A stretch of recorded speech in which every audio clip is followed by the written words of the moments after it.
पत्रकार बंधुओं को नमस्कार।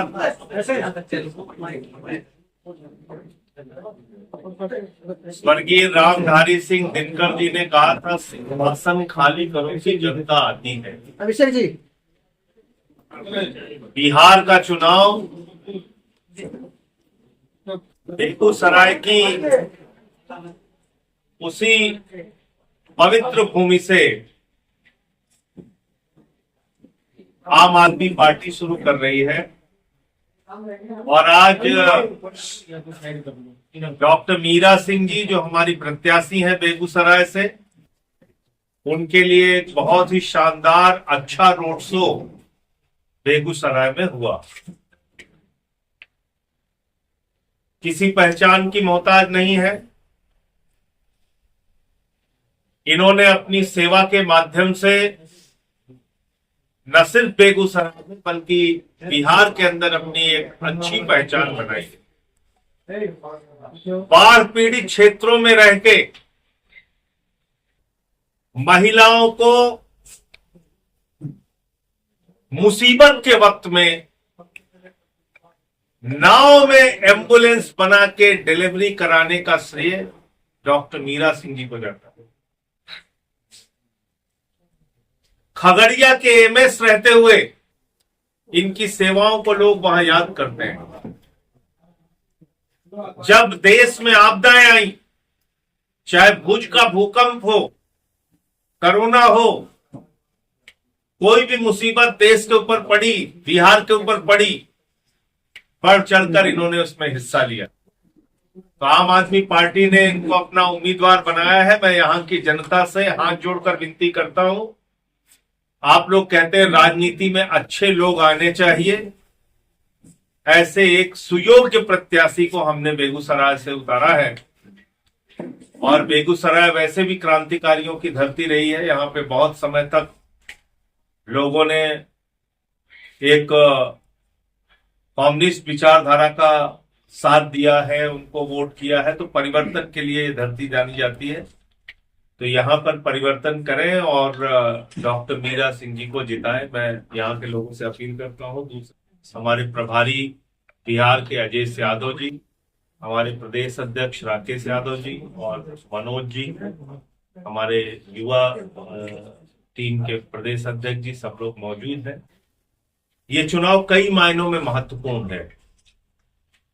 एक तो ये कि आज की तारीख में चुनाव के ठीक पहले फिर से भारतीय जनता पार्टी झूठ का पुलिंदा लेके बिहार पहुंच गई और ये हर चुनाव में इनका एक चलन हो गया। देश का चुनाव होगा, प्रधानमंत्री कहेंगे 2 करोड़ नौकरी हर साल देंगे, बाद में कहेंगे जुमला था। 2022 तक सबको पक्का मकान मिल जाएगा 15 अगस्त तक, बाद में कहेंगे जुमला था।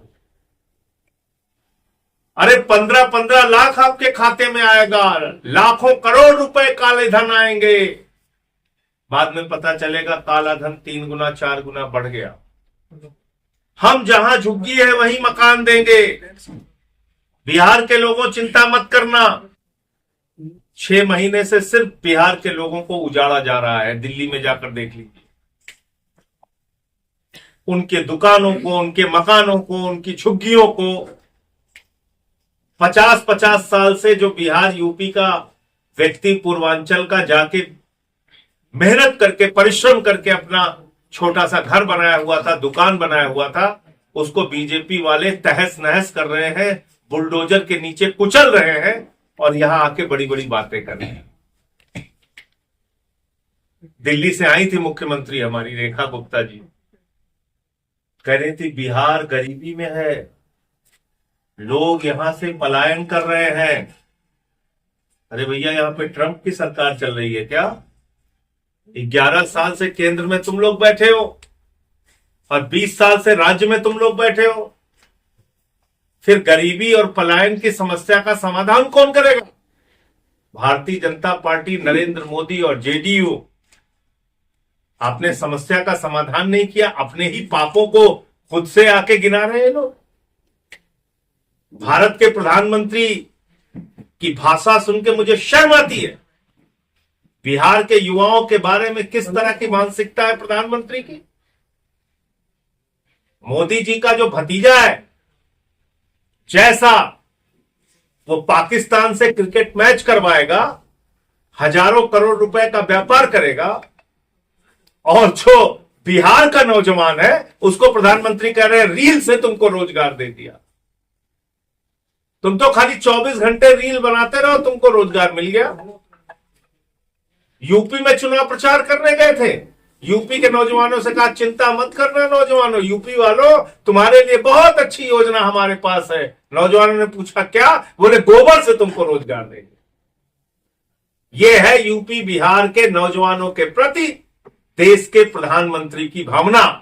एक राज्य के नौजवानों को गोबर से रोजगार के लायक समझते हैं, दूसरे राज्य के नौजवान को रील से रोजगार के लायक समझते हैं, और अपने दोस्तों को लाखों करोड़ रुपए कमाते हैं। हिंदुस्तान के लोगों की गाढ़ी कमाई का पैसा 33,000 करोड़ रुपए LIC का उठा के अडानी को दे दिया। लाखों करोड़ की संपत्ति, कोयला हो, गैस हो, बिजली हो, पानी हो, सड़क हो, एयरपोर्ट हो, समुद्री तट हो, सब उठा के दे दिया अडानी। तो अपने दोस्तों को तो तुम लाखों हजारों करोड़ रुपए कमाओगे, 15 लाख करोड़ रुपए आपने पूंजीपतियों का माफ कर दिया, और बिहार के नौजवानों को आप कह रहे हो रील से रोजगार ले लो। तो इसलिए बिहार के नौजवानों को जवाब देने का वक्त है, और इस चुनाव में भारतीय जनता पार्टी JDU को परास्त करे, NDA को हराने का काम करे। जो पार्टियां यहां पे सत्ता में रही हैं उनके भी बारे में आप लोग जानते हैं। मैं एक ही बात कहूंगा कि देश की सबसे ज्यादा झूठ फैलाने वाली पार्टी भारतीय झूठा पार्टी है BJP। और इसका सबसे बड़ा उदाहरण अभी आपने दिल्ली में देखा। इन्होंने छठी मैया को भी नहीं बख्शा, उनके नाम पे एक नकली घाट वहां पे बना दिया, वासुदेव घाट, और कहा प्रधानमंत्री नहाएंगे, यहां पे स्नान करेंगे। और जैसे ही हम लोगों ने उसका खुलासा कर दिया वहां हमारे प्रदेश अध्यक्ष सौरभ भारद्वाज ने, तो प्रधानमंत्री भाग गए वहां से, डुबकी लगाने को आए नहीं। तो अब पूर्वांचलियों के, बिहार के लोगों की भावनाओं से जो खिलवाड़ किया गया है उसका भी जवाब देने का वक्त है। पेपर लीक एक अभिशाप बन चुका है बिहार में। हर चीज का पेपर लीक हो जाता है, उसके लिए छात्र आंदोलन करते हैं तो लाठियों से पीटे जाते हैं। रोजगार एक बहुत बड़ा मुद्दा है, किसानों की बदहाली मुद्दा है, बाढ़ की पीड़ा मुद्दा है। एक बड़ा क्षेत्र बिहार का बाढ़ में डूबा रहता है, और वोट चोरी का मुद्दा विपक्ष के लोगों ने क्यों बीच में छोड़ दिया मुझे तो नहीं मालूम, लेकिन वोट चोरी SIR के जरिए बहुत बड़े पैमाने पे बिहार में की गई है। ये भी मुद्दा है, बिहार के लोगों को इस चुनाव में जवाब देना होगा। कभी आम आदमी पार्टी का प्रदर्शन कोई हमने नहीं देखा बेगूसराय में, उस टाइप का जो किसी मुद्दा पर मुखर होकर जिला प्रशासन के सामने, सरकार के सामने रखे। देखिए, एक संगठन है जो 100 वर्षों में अपनी विचारधारा के माध्यम से यहाँ तक पहुंचा है, जिसका नाम BJP। दूसरा संगठन है जिसका 125-135 साल पुराना इतिहास है, कांग्रेस। RJD है जो वर्षों पुरानी पार्टी है, CPM CPI है जो भी वर्षों पुरानी, ML भी बहुत पुरानी पार्टी है। हम तो 2012 की पार्टी है, और 13 साल में हम राष्ट्रीय पार्टी हैं आज की तारीख में।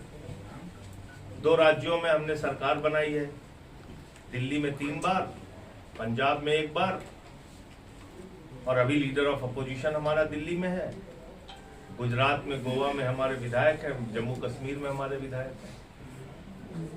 आज की तारीख में आम आदमी पार्टी एक राष्ट्रीय पार्टी है, और ये काम केजरीवाल जी के नेतृत्व में कार्यकर्ताओं और जनता के सहयोग से 13 साल में हमने सफल तय किया।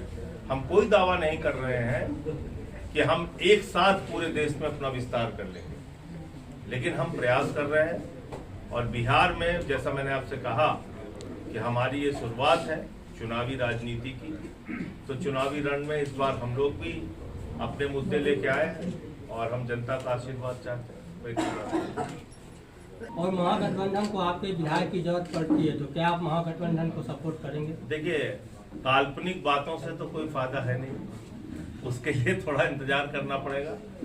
14 तारीख को परिणाम आने दीजिए, उसके बाद सारे मुद्दों पे बातचीत करेंगे। लेकिन एक चीज मैं जरूर कहना चाहता हूँ कि जिस तरह से नफरत की फैक्ट्री के एमडी सीएमडी इस समय सक्रिय हो गए हैं, मोदी जी, फिर पता चला योगी जी, वो चुनाव में कोई मुद्दे की बात नहीं कर रहे हैं। क्या कह रहे हैं? इसका नाम बदल देंगे, इसको ठीक कर देना है। तो ये जो एक नफरत फैला के राजनीति करने वाला इनका धंधा है, उसको तो जरूर बंद करने के पक्ष में बिहार की जनता को वोट करना चाहिए। मैं यही बात कहूंगा। बाकी 14 को इंतजार कीजिए क्या परिणाम आता है। आपके उठ लिया और आनंद फानंद में उसको निष्कासित कर दिया गया, पद से हटा दिया गया, फिर बाद में उनको रख लिया गया। इस पर आप क्या कहना चाहते? देखिए, रख लिया गया, उसकी जानकारी आपको कहाँ से मुझे नहीं मालूम, लेकिन उनको जो निकाला गया और उनके खिलाफ जो कार्रवाई की गई, जो रिपोर्टिंग थी, उसमें तमाम तथ्य गलत ढंग से लोगों के सामने प्रस्तुत किए गए। उसकी लीगल लड़ाई हम लड़ रहे हैं। हमने नोटिस दिया है उस समाचार चैनल को, डिजिटल माध्यम से जो दिखाया गया था, और दूध का दूध पानी का पानी हो जाएगा, सब कुछ साफ हो जाएगा।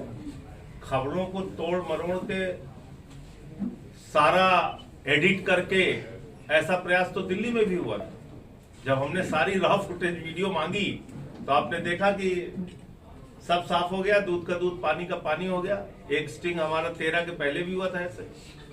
तो हमने लीगल नोटिस दिया है, कोर्ट में तय होगा कि कौन गलत किया है, कौन सही किया है। क्या लगता है बिहार में कितने सीटों पे आपको उम्मीद है कि हम आ सकते हैं? देखिए, मैं कोई ज्योतिष का ज्ञाता नहीं हूँ। मैं सिर्फ इतना कह रहा हूँ कि हम अच्छे कैंडिडेट दिए हैं लोगों के सामने, पढ़े लिखे, और जो बात मैंने कही फिर दोहरा देता हूँ, जो भी यहाँ से हमारे विधायक बनेंगे, जो देश के सामने उदाहरण हमने रखा है अलग अलग राज्यों में, वैसे ही यहाँ भी काम करके जनता के मुद्दे उठाएंगे, उनके काम करवाएंगे, उनकी सेवा करेंगे। तो शुरुआत है, तो हमको बिहार की जनता का आशीर्वाद मिले, ऐसी मैं उम्मीद करूँगा। 10,000 रुपये दिया जा रहा है, तो उस फ्री रेवड़ी और इस फ्री रेवड़ी में क्या अंतर है? महाराष्ट्र उसका उदाहरण है। जो लोग महाराष्ट्र में रहते हैं उनसे पूछिएगा, बीजेपी ने चुनाव के पहले खाते में पैसे डाला और चुनाव के बाद खाते से पैसे निकाल लिया। चुनाव के पहले खाते में पैसे गया और चुनाव के बाद खाते से पैसे निकल गए।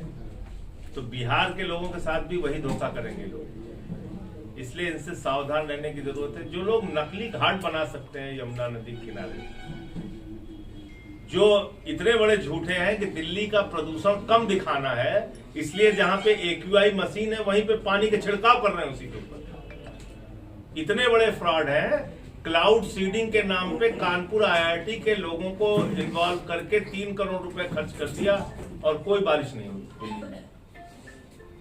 तो इनका सारा काम क्या है? इवेंट मैनेजमेंट है। सब कुछ को एक मसाला बना के लोगों के सामने प्रस्तुत करना है। तो अभी चुनाव है, आप इनसे कहिएगा कि हमको 1 लाख करोड़ का पैकेज चाहिए, कहने 1 लाख को क्यों जरूरत है, हम आपको 10 लाख करोड़ का दे देंगे। क्या हुआ 1.5 लाख करोड़ के पैकेज का, स्पेशल स्टेटस का बिहार को? तो प्रधानमंत्री जी और बीजेपी से मैं तो कहता हूं, इस बात की तारीफ करता हूं प्रधानमंत्री जी, झूठ बोलने के मामले में उनसे कोई आगे नहीं जा सकता पूरी दुनिया में। तो अभी ये फ्रीबीज के वादे कितना जमीन पे सच उतर के आएंगे आप देखिएगा। कहा तो था दिल्ली में जहां झुग्गी वहां मकान, राजेश जी विधायक थे, पूछे इनसे, कहा था हर जगह झुग्गियां जमींदोज कर दे रहे हैं बुलडोजर चला चला के। तो यही यहां भी होगा, इसलिए इनकी किसी भी बात पे भरोसा करना, और जिस आदमी का इतिहास 2 करोड़ नौकरियों से लेके, काला धन से लेके, पक्के मकान से लेके सारी चीजों में झूठा साबित रहा है, उनको क्यों उनके ऊपर भरोसा